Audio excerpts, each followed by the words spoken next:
হঠাৎ আপনাকে এক ডাক্তার রিপোর্ট দিয়ে বলল আপনি মাত্র 30 দিন বাঁচবেন, আপনার ক্যান্সার হয়েছে, এখন আপনার শেষ স্টেজ যাচ্ছে।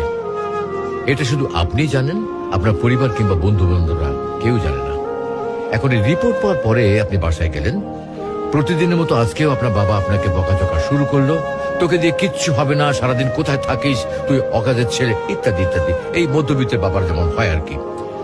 তখন কি প্রতিদিনের মতো আজও আপনি তর্ক করা শুরু করবেন, নাকি প্রাণ ভরে বাবার বকাগুলো শেষবারের মতো আরেকবার শুনে নেবেন? হঠাৎ আপনার মা এসে আপনাকে বলল, নে বাবা ভাতটা খেয়ে নে। আপনার মনে হবে এই বুঝি আপনার মায়ের শেষ হাতের খাওয়া, আপনি আর বাঁচবেন না। আপনি পরম তৃপ্তি নিয়ে খাবেন এবং আপনার কাছে মনে হবে এটা আপনার শ্রেষ্ঠ খাবার, যদিও ডাল ভাত হোক না কেন। আপনি বের হলেন, পুরনো এক বন্ধুর সাথে দেখা, আপনি যাকে মোটেও সহ্য করতে পারেন না, সব সময় তার সাথে কথা কাটাকাটি হয়, আজকেও সে আপনাকে কিছু কথা